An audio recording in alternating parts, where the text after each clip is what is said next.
OBC जो है ना उड़ती चिड़िया है, हाथ में नहीं है। तो हाथ में जो है उसको छोड़ के उड़ती चिड़िया कौन पकड़ेगा? पानी के अंदर जो है ना वो इतनी कीचड़ घुली हुई है कि साफ साफ दिख नहीं रहा है नीचे क्या है, ट्रांसपेरेंट नहीं। मीडिया से डरते हैं, अगर ये लोग खिलाफ वोट डाल देते बिल तो भी पास होता। ओबीसी, अब इनकी दो छवि बन सकती थी, ओबीसी समर्थक, महिला विरोधी। 2024 तो भूल जाइए, 2029 में भी ये लागू नहीं होने वाला है कि ओबीसी आएगा कि नहीं आएगा पता नहीं, लेकिन अगर अपर कास्ट आ गया तो वो अपने इन्फ्लुएंस करने की पावर से बाकियों को भी ले आएगा। ना ओबीसी कौन ओबीसी मानता है खुद को यार?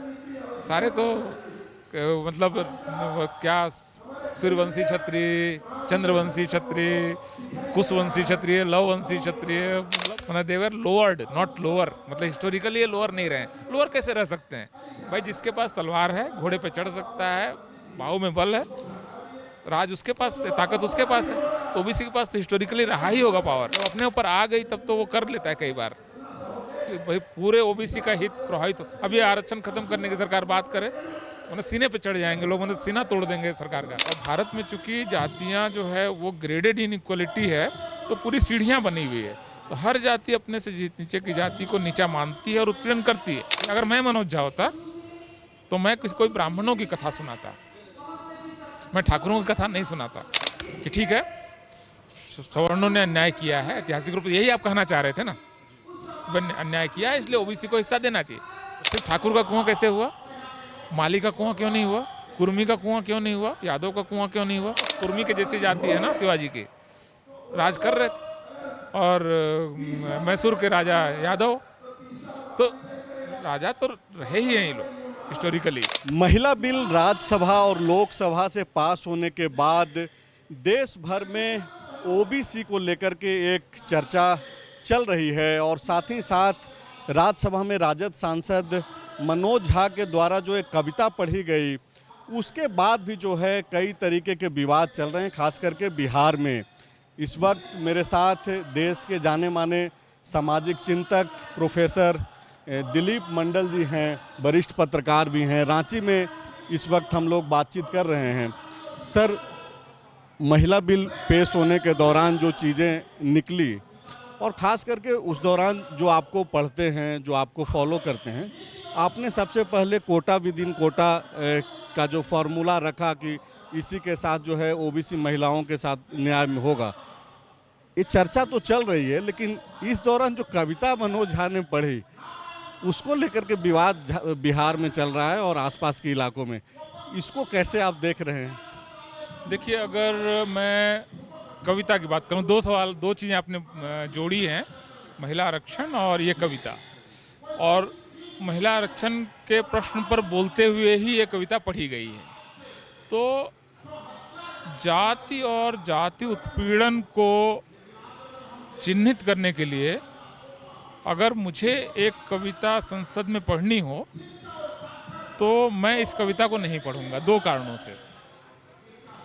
पहला तो ये कि ये कविता एक कॉन्टेक्स्ट में है, एक साहित्यिक कृति है, और साहित्यिक कृति के रूप में एक श्रेष्ठ कृति है, क्योंकि प्रेमचंद ने जो कहानी लिखी ठाकुर का कुआं, उसी से उन्होंने उस कविता का संदर्भ लिया। और एक बहुत महान साहित्यकार ओम प्रकाश वाल्मीकि इस कविता को लिखते हैं। तो एक इसमें, लेकिन आप देखिए कि इसमें साहित्य है, संदर्भ है, साहित्य का शास्त्र है, क्यों ये कविता लिखी गई, इतना सारा नुआंसेस के साथ अभी मैं आपसे बात कर रहा हूँ। लेकिन एक राजनेता के तौर पर इस कविता को पढ़ देना बगैर इस सारे संदर्भों को बताए हुए, मुझे लगता है कि ये उचित नहीं है। और बल्कि मैं तो ये आर्ग्यू करूँगा कि लोकसभा अध्यक्ष, राज्यसभा के सभापति को इस कविता को वहाँ की कार्रवाई से निकालना चाहिए, क्योंकि ये कविता भ्रम पैदा करती है। दो तरह के भ्रम पैदा कर रही है। एक तो कि भारतीय समाज स्थिर है और ठाकुरों का कुआं, उनका तालाब, जैसे वो पानी नहीं पिलाएंगे तो लोग पिएंगे नहीं, उन सारे खेत उनके, ये भारतीय समाज और भारतीय अर्थव्यवस्था का सच नहीं है। भारत में जो कृषि अर्थव्यवस्था है, ग्रामीण अर्थव्यवस्था, उसमें ठाकुरों का पहले जैसा वर्चस्व नहीं रहा। पूरे देश में जमींदारी उन्मूलन के कानून बने हैं और ज़मीनें बहुत बड़ी संख्या में ओबीसीज के पास भी गई हैं। तो उत्पीड़न की एकमात्र जो करने वाली एजेंसी है वो कोई एक कास्ट अब रही नहीं, उसका विस्तार हो चुका है। तो अछूत कही जाने वाली जातियों पर अगर कोई अपने कुएं में नहीं आने दे रहा है तो जरूरी नहीं है कि ठाकुर हो, जो कि ये कविता भ्रम पैदा कर रही है। इसलिए क्योंकि ये कविता ये बहुत शानदार कविता बगैर उस संदर्भ के एक खास जगह पर बोली गई है। लग रहा है कि जैसे कास्ट ऑपरेशन करना कोई एक जाति करती है। जैसे आप देखेंगे तो ज्योतिबा फुले अपने घर का कुआं अछूतों के लिए खोलते हैं, इसलिए वो महान है। इसका ये भी मतलब है कि वो जाति पहले नहीं देती थी, तो सिर्फ ठाकुर का कुआं कैसे हुआ, माली का कुआं क्यों नहीं हुआ, कुर्मी का कुआं क्यों नहीं हुआ, यादव का कुआं क्यों नहीं हुआ? तो कुआं किसी का भी हो सकता है ना। कास्ट ऑपरेशन या जाति उत्पीड़न किसी एक जाति के द्वारा की जाने वाली कार्रवाई नहीं है। और भारत में चूंकि जातियां जो है वो ग्रेडेड इनइक्वालिटी है, तो पूरी सीढ़ियां बनी हुई है। तो हर जाति अपने से नीचे की जाति को नीचा मानती है और उत्पीड़न करती है। तो इसलिए, और दूसरा कि अब एक मॉडर्न समय है, कहाँ वो आप उन बातों को कर रहे हैं। और दूसरा ये भी कि अगर पॉलिटिकली देखें तो आरजेडी को, मुझे लगता है, मेरा अपना अनुमान है और सारे सर्वे इस बात को कहते हैं कि राजपूतों का, क्षत्रियों का, ठाकुरों का काफ़ी बड़ा वोट मिलता रहा है। तो आप जब एक कविता चुनते हैं तो उसका राजनीतिक संदर्भ भी देखिए कि आप क्या कह रहे हैं। तो सावधानी बरतने की ज़रूरत है इस तरह के मामलों में, और ख़ास करके जाति या धर्म या नस्ल या चेहरे के रंग, किसी के मोटे या पतले होने पर, या इस तरह की बातों पर जब कोई टिप्पणी हो तो मेरे ख्याल से खास करके जो जिनकी बात लोक में जाती है, पब्लिक तक जाती है, पीपल तक जाती है, उसको 2 गुना, 4 गुना, 5 गुना ज़्यादा सतर्क होने की ज़रूरत है। ये मैं अपने से भी कह रहा हूँ कि सतर्क रहने की ज़रूरत है, और हम क्या कह रहे हैं इसका बहुत ज़्यादा असर हो सकता है। सर, लेकिन अभी जैसा कि आप बोल रहे हैं कि कुआं अब जरूरी नहीं है कि कोई ठाकुर का हो, यादव का भी हो सकता है, पंडित का भी हो सकता है, और भी किसी दूसरे जात का हो सकता है। मनोज झा जब कंक्लूड कर रहे थे अपनी स्पीच का, तो बाकायदा उन्होंने स्पष्टीकरण भी दिया एक कविता पढ़ने के बाद कि ठाकुर किसी के अंदर भी हो सकता है।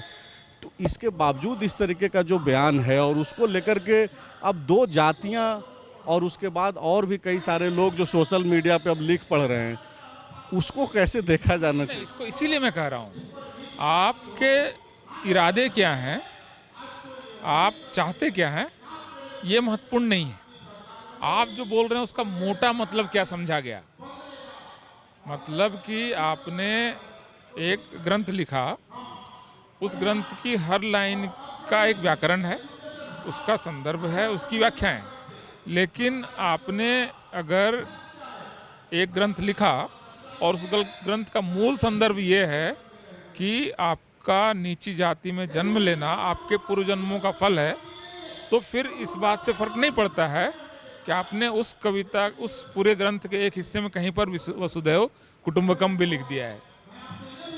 मतलब उसी मनुस्मृति में नारी की पूजा की बात है और स्त्रियों के उत्पीड़न की बात है, लेकिन यत्र नार्यस्तु पूज्यन्ते उसमें एक लाइन में है और उसमें 500 लाइनें स्त्रियों के उत्पीड़न की है।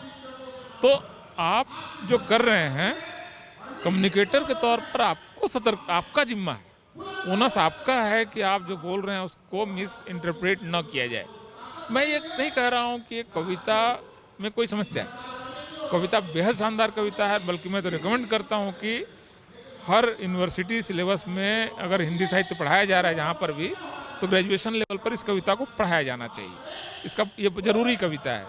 लेकिन यूनिवर्सिटी में पढ़ाना और मंच पे खड़े होकर भाषण देने में फर्क। वहाँ पे इसको कहाँ समझा पाएंगे कि ओम प्रकाश वाल्मीकि जब इस कविता को लिख रहे थे तो उनके कहने का संदर्भ क्या था। क्योंकि ओम प्रकाश वाल्मीकि तो हैं पश्चिमी पी के, जिस गांव के वहाँ तो ठाकुर है नहीं। ठाकुर का कुआं क्यों लिख रहे हैं? त्यागी का कुआं लिखते हैं। अब इस बात को आप क्या उस भाषण के अंदर आप समेट पा रहे हैं? आपके पास इतना अवसर है, इतना अवकाश है क्या कि आप इस देश के करोड़ों वोटर्स को किसी राज्य में आप हर आदमी को जाके समझाएंगे क्या साहित्य की 5 किताब खोल के कि भाई ये जो कहा गया है इसका ये मतलब है, ये संदर्भ है, ये कॉन्टेक्स्ट है, ये प्रेमचंद है, ये कहानी है, इसलिए इस कविता को इस तरह से शुरू किया गया है। इतना बोलने का आपके पास है क्या?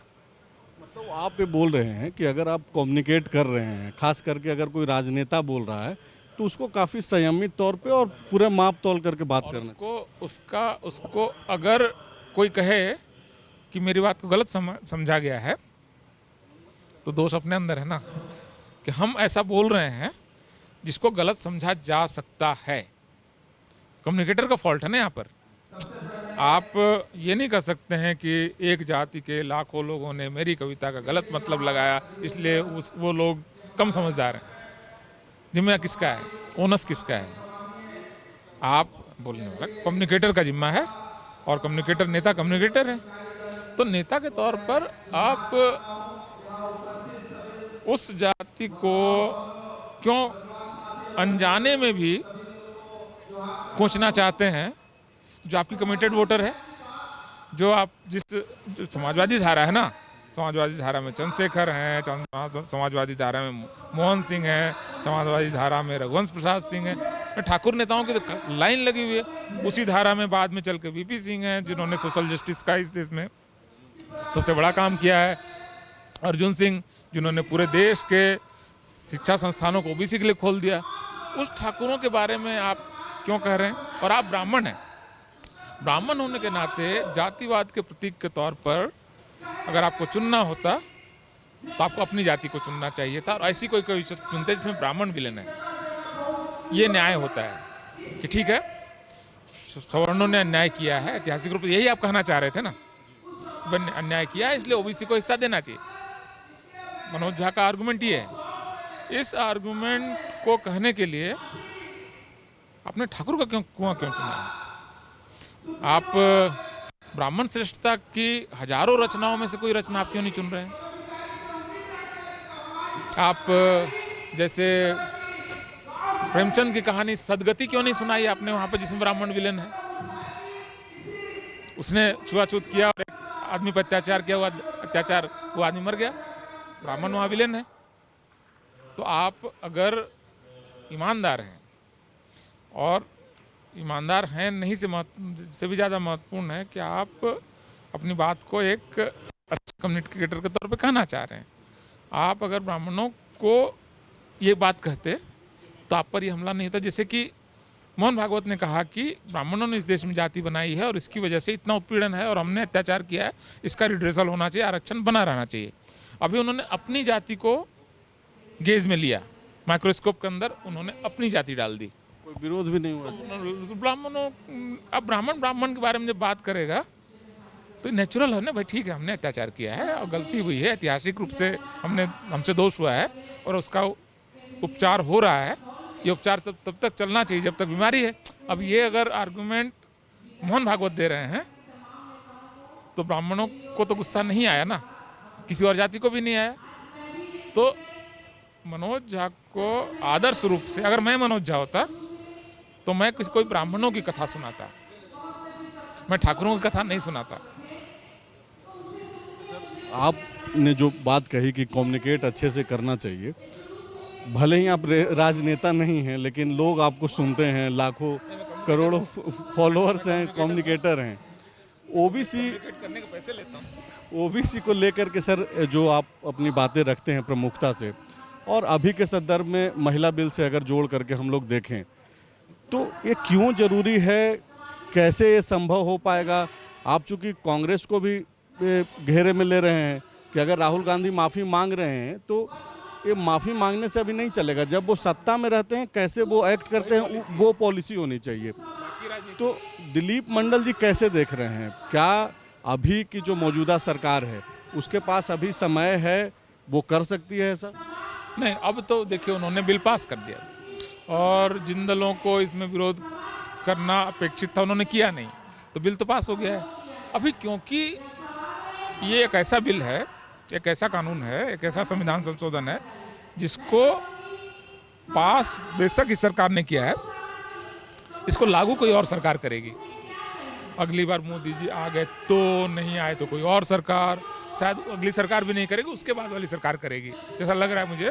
क्योंकि जनगणना का जो टाइम लाइन जा रहा है उसके हिसाब से मेरा अपना अनुमान है कि ये 2024 तो भूल जाइए, 2029 में भी ये लागू नहीं होने वाला है।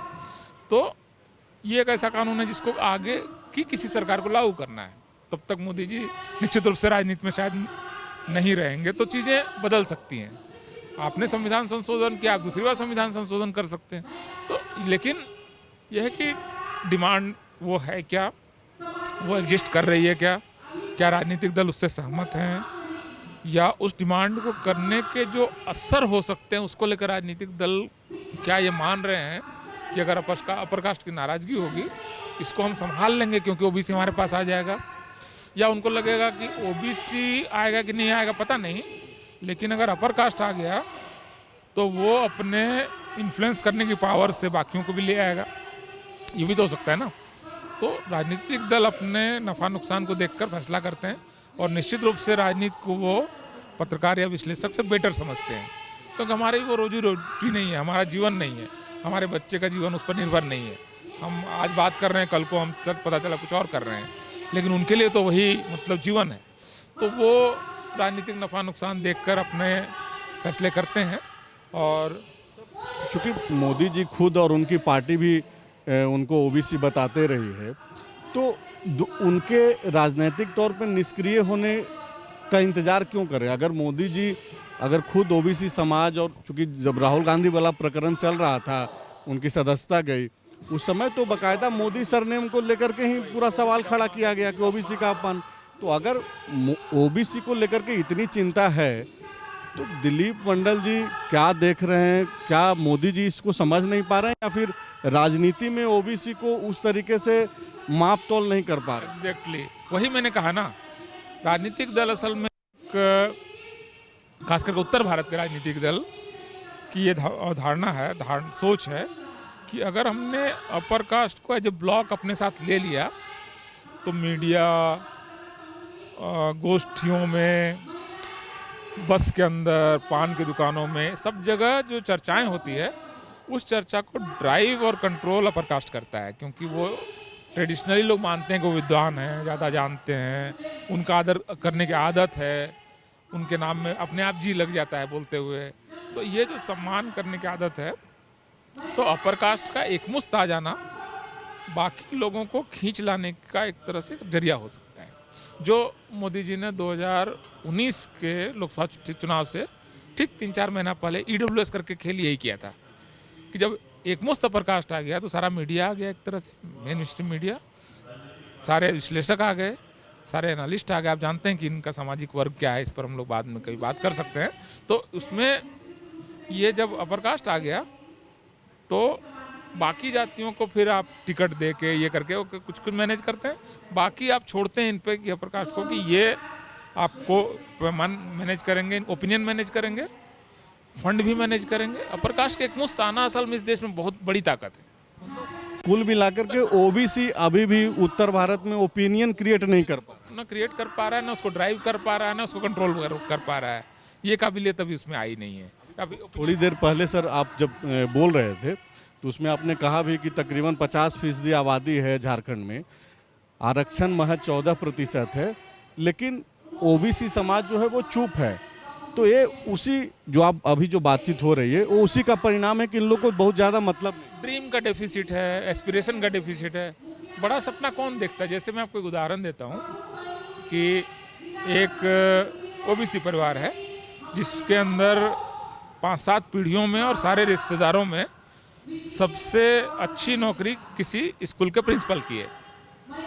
अभी उस स्कूल में एक उस उन्हीं परिवारों का, वो जो 100-200 लोगों का एक ग्रुप होता है, क्लोज फैमिली, उसका एक बच्चा ग्रेजुएशन में बहुत अच्छा नंबर ले आया, मतलब यूनिवर्सिटी में नंबर 2, नंबर 3 या टॉपर हो गया। अभी उस परिवार में चर्चा ये चलेगी कि इसको किसी तरह से बीएड करा के टीचर बना दो, जिंदगी बन जाएगी। और यही चीज़ उस परिवारों में जिसमें कि 5-6 पीढ़ियों से पढ़ाई लिखाई हो रही है, जिनमें 4 पीढ़ियों से लोग विदेश, हार्वर्ड और ऑक्सफोर्ड जा रहे हैं, उस परिवार का एक बच्चा जब ग्रेजुएशन में अच्छा नंबर ले आएगा तो क्या चर्चा होगी कि इसको यहाँ के बाद से फॉरेन यूनिवर्सिटी भेजो, इसको यूजीसी नेट क्लियर कराओ और इसको दुनिया के बड़े स्कॉलर बनाने की, वाइस चांसलर या उसके ऊपर के कोई चीज़ बनाने की तरफ सोचो। एक ही तरह का बच्चा है, एक ही रिजल्ट हो सकता है, लेकिन दो घरों की चर्चाओं में फ़र्क है। तो ओबीसी असल में उतना ड्रीम नहीं कर पा रहा है कि जैसे मुझे कई बार कैसे दिक्कत होती है कि मैं रांची एयरपोर्ट में हूँ या छत्तीसगढ़ एयरपोर्ट में हूँ और मुझे वहाँ पर ट्राइबल या झारखंड के जो यहाँ के पुराने लोग हैं वो नहीं दिखते हैं। तो मुझे लगता है कि मतलब ऐसा क्यों हुआ है कि झारखंड जो बना और ये इतना सब कुछ हुआ 20-25 साल का प्रोसेस, ये क्यों यहाँ के लोगों को एम्पावर नहीं कर रहा है। ये इसलिए हो रहा है क्योंकि मैं बाहर से देख रहा हूँ, मतलब दुनिया भर के एयरपोर्ट देख रहा हूँ, विदेश देश, तो हमको ये डिस्कम्फर्ट पैदा हो रहा है कि ये क्यों है, क्यों शेड्यूल कास्ट का आदमी यूनिवर्सिटीज़ में वाइस चांसलर्स नहीं है, प्रोफेसर नहीं है, जजेज नहीं है, क्यों ओबीसी का आदमी आपको जनरली बड़े फिल्मकार नहीं है, क्यों ऐसा क्यों है। मतलब आधी आबादी है ना भाई, आधी आबादी अगर टैलेंटेड नहीं है तो नहीं मान सकता हूँ मैं। एक ही तरह खाना खाते हैं, टैलेंट क्यों नहीं है। तो कहीं ना कहीं हिस्टोरिकल ऐतिहासिक गड़बड़ी है, इसीलिए ये फ़र्क है ईडब्ल्यूएस और बाकी आरक्षण में। ईडब्ल्यूएस में आपकी जो गरीबी है, आपकी एक लॉटरी निकलने से बदल जा सकती है आपकी आर्थिक पोजीशन। आपने जो शेयर बाजार में पैसा लगाया उसमें एक कंपनी चढ़ी और आपका बदल गया। आपने एक जुआ खेला, पैसा डूब गया, आपका ईडब्ल्यूएस आप बन गए अचानक से। लेकिन जो एस्पिरेशन डेफिसिट है वो पीढ़ियों से आता है, पीढ़ियों से आता है। वो मतलब आपके घर का बहुत तेज तर्रार बच्चा को आपका मन ही नहीं करता है कि शहर के सबसे अच्छे स्कूल में पढ़े। मतलब मैं ऐसे आदमी को जानता हूँ जो शहर के सबसे अमीर लोगों में है, लेकिन शहर के सबसे अच्छे स्कूलों में अपने बच्चे को नहीं भेज रहा है, ओबीसी का है, क्योंकि उसको लग रहा है कि क्या करना है, ट्रांसपोर्ट का बिजनेस है, संभालेगा, उसको हार्वर्ड ऑक्सफोर्ड दिख ही नहीं रहा है। तो ये एक्चुअली एस्पिरेशन डेफिसिट है सर। सपनों में कंजूसी है, सपनों की कंजूसी है। ये जो ओबीसी को लेकर के आपका चिंतन है या फिर जो दूसरे लोग चिंतन करते हैं, ओबीसी जो लीडर्स हैं जो बातें करते हैं, उसका फ्यूचर क्या है अगले, अगर हम लोग 20 साल 25 साल का अगर बातचीत करें और जहाँ पे हम लोग बैठे हुए हैं सर, झारखंड में आपको क्या दिखता है कि ओबीसी का कोई फ्यूचर है राजनीति में? देखिए, ओबीसी एज ए कम्युनिटी में निश्चित रूप से उसका फ्यूचर है। उसका अगर फ्यूचर नहीं तो भारत का ही फ्यूचर नहीं है। मतलब भारत क्या है, झंडा 2 फीट और ऊंचा कर देंगे तो भारत की तरक्की तो होनी नहीं है। भारत की आबादी तरक्की करेगी तो भारत तरक्की करेगा। और सारे नाव ऊपर जाने चाहिए, मतलब पानी को ऊपर जाना चाहिए ताकि सारे बोट्स जो हैं ऊपर जाएं। सारे बोट्स को अगर लेकर कोई पानी नहीं चढ़ रहा है तो मतलब वो पानी का गुण पूरा नहीं कर रहा है। तो झारखंड में 27% ओबीसी आरक्षण न हो पाना मेरे ख्याल से यहाँ के पूरे पॉलिटिकल क्लास की, एक पार्टी की बात मैं नहीं कर रहा हूँ, पूरे पॉलिटिकल क्लास की कमजोरी है। किसको लेकर वो यहाँ ने क्यों आंदोलन नहीं कर पा रहा है, न केंद्र सरकार के पास जा रहा है, न होम मिनिस्ट्री में जा रहा है, न गवर्नर के पास लाखों की संख्या में जा रहा है। वो इस इशू को द इशू के तौर पर देख नहीं रहा है। और झारखंड का अगर ओबीसी एम्पावर्ड नहीं होगा तो झारखंड की तरक्की नहीं हो पाएगी। उसको नौकरी में आना पड़ेगा, उसको कॉन्ट्रैक्ट में जाना पड़ेगा, उसको ठेके में जाना पड़ेगा, उसको एजुकेशन में जाना पड़ेगा, उसको अपने हॉस्पिटल खोलने पड़ेंगे, उसको बिजनेस में जाना पड़ेगा, तब जाके आधी आबादी को तो चढ़ना पड़ेगा ना ऊपर। तो मुझे लगता है कि झारखंड के पॉलिटिकल क्लास को इस पर विचार करना चाहिए कि वो ओबीसी के लिए को क्या ऑफर कर रहा है। ये जो महिला बिल पास हुआ लोकसभा और राज्यसभा से, कई सारी पार्टियों ने डिमांड रखा कि कोटा विद इन कोटा होना चाहिए, महिलाओं के लिए आरक्षण, ओबीसी महिलाओं के लिए, लेकिन बावजूद इसके समर्थन कर दिया गया, पास भी हो गया। तो वैसी पार्टियां, चाहे वो कांग्रेस हो, आरजेडी हो, दूसरी जो भी पार्टियां हैं, क्या मजबूरी उन लोगों की रही या फिर आप लोग से डरते हैं, मीडिया से डरते हैं? अगर ये लोग खिलाफ वोट डाल देते बिल तो भी पास होता। ओबीसी, अब इनकी दो छवि बन सकती थी, ओबीसी समर्थक, महिला विरोधी। महिला विरोधी वाली छवि उनकी चढ़ जाती, वो महिला विरोधी करार दिए जाते। ओबीसी वाला इशू चला था पीछे की, इन्होंने महिलाओं को रोक दिया। तो छवि की चिंता। छवि नहीं, छवि ही नहीं है वो, सिर्फ छवि नहीं है वो उनका राजनीतिक जीवन है। शरद यादव ने ओबीसी का शामिल हो इसके लिए इतना बड़ा संघर्ष किया, लेकिन लोग उनका क्या बयान याद रखते हैं कि प्रकटी बोल दिया, महिला विरोधी है। वो कह रहा है कि 50% दे दो महिलाओं को, लेकिन ओबीसी और माइनॉरिटी भी ले आओ, SC/ST को भी थोड़ा सा और बढ़ाओ। छवि क्या बनी कि महिला विरोधी है। तो असल में ओबीसी जो है ना, उड़ती चिड़िया है, हाथ में नहीं है। तो हाथ में जो है उसको छोड़ के उड़ती चिड़िया कौन पकड़ेगा। OBC as a political group अभी एग्जिस्ट नहीं कर रहा है, वो एक्चुअली बहुत नया बना हुआ ग्रुप है। उसको मंडल कमीशन ने ओबीसी बना दिया है, वरना इसमें से तो जब कुरुवंशी क्षत्रिय महासभा और यदुवंशी क्षत्रिय महासभा चला रहे थे, तो ये ओबीसी बन गया है मंडल कमीशन या उससे पहले जो मुंगेरीलाल कमीशन, और ये जो मतलब ये कानून की बनाई हुई कैटेगरी है। वरना ओबीसी कौन ओबीसी मानता है खुद को यार। सारे तो मतलब क्या सूर्यवंशी क्षत्रिय, चंद्रवंशी क्षत्रिय, कुशवंशी क्षत्रिय, लववंशी क्षत्रिय, मतलब कई तरीके के क्षत्रिय इधर भी हैं, ठाकुर हैं। ठाकुर ही रहे होंगे ये लोग। मतलब बाबा साहब का तो कुबेर सुधराज में थ्योरी ही है कि ये सब राजपूत थे, ठाकुर थे, मतलब क्षत्रिय थे। लेकिन ब्राह्मण वर्चस्व का जब इशू आया था, तब ये लोग उतनी आसानी से स्वीकार नहीं कर पाए थे। इनसे ये गोपवित का अधिकार जो है वो छीन लिया गया था, इसलिए ये बन गए नीचे। मतलब देवर लोअर्ड, नॉट लोअर। मतलब हिस्टोरिकली ये लोअर नहीं रहे। लोअर कैसे रह सकते हैं भाई? जिसके पास तलवार है, घोड़े पे चढ़ सकता है, बाहु में बल है, राज उसके पास है, ताकत उसके पास है। तो ओबीसी के पास तो हिस्टोरिकली रहा ही होगा पावर। भाई मौका मिला तो भाई ऑलमोस्ट कुर्मी के जैसी जाति है ना, शिवाजी की, राज कर रहे थे। और मैसूर के राजा यादव, तो राजा तो रहे ही हैं ये लोग हिस्टोरिकली। लेकिन बीच के किसी प्रोसेस में ये पीछे गए हैं। बाबा साहब की थ्योरी है, लोग नहीं भी मान सकते उनको, कोई और थ्योरी भी हो सकती है। लेकिन हम सारे लोग अपनी अपनी जातियों में क्षत्रिय होने के किस्से सुन के बड़े हुए हैं। मैं बड़ा हुआ हूँ। हमारे पापा ने वो किस्सा सुनाया जो उनके दादा ने अपने दादा से सुना था कि हम लोग क्षत्रिय हैं। अब इस किस्से का क्या करें? मतलब सबके पास एक अपना किस्सा है और हर किसी ने अपने नीचे एक नीची जाति के लोगों को ढूंढ रखा है। कुल मिलाकर के सर, आपसे जो बातचीत करके समझ में आ रहा है, आप ये मान रहे हैं कि ओबीसी को लेकर के इसलिए भी पॉलिटिकल पार्टियां बहुत आक्रामकता के साथ सामने नहीं आ रही है क्योंकि ओबीसी में खुद में अलगाव बहुत ज़्यादा है। OBC as a group vote नहीं करता है। ओबीसी के अंदर वो एज ए कास्ट वोट करता है। वो OBC as a group vote कर दे तो मतलब वीपी सिंह को हारना ही नहीं चाहिए था उसके बाद वाला चुनाव। भाई वीपी सिंह ने ओबीसी के लिए इतना बड़ा काम किया, वीपी सिंह की पार्टी को क्यों हारना चाहिए था? और मुलायम सिंह यादव वीपी सिंह की पार्टी के खिलाफ लड़े जाके अगला चुनाव। ओबीसी की यूनिटी कहाँ थी? वो चंद्रशेखर के साथ गए ना।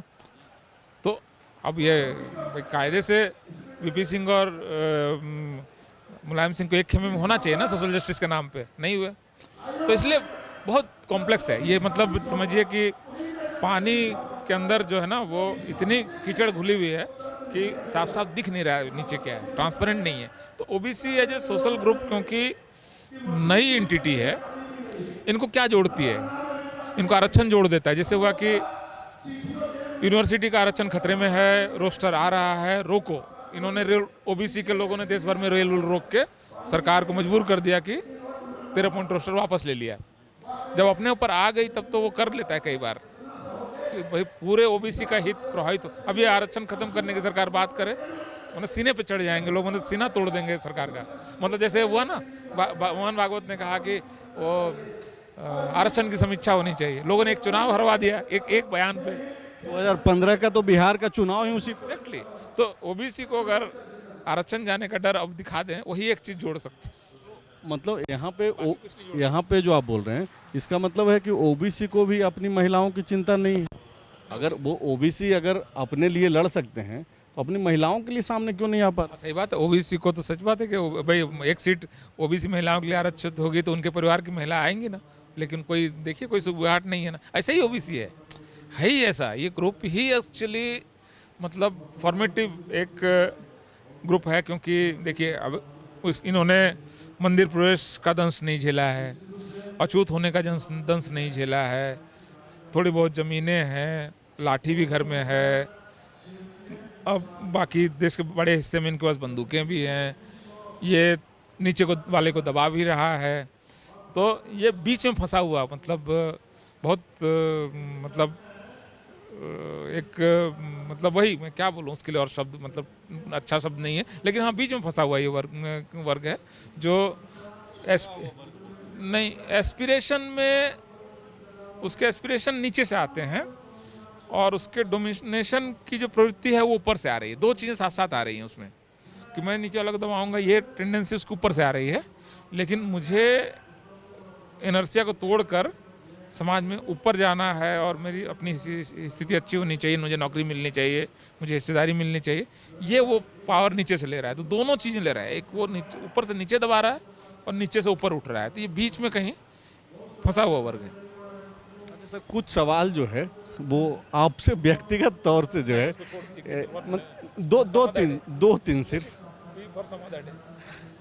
तो दिलीप मंडल सर बोल रहे थे, वैसे तो लोग इनको रोज़ाना करोड़ों लोग जो है ट्विटर के माध्यम से फेसबुक के माध्यम से सुनते हैं, इनको पढ़ते भी हैं, तो फॉलोअप पे ये इंटरव्यू भी आप देखिए और जो चीज़ें चल रही है आपके आसपास उसको भी समझिए।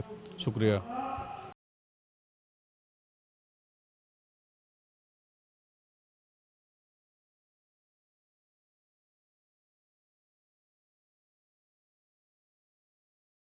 The follow-up.in. Like, share, and subscribe.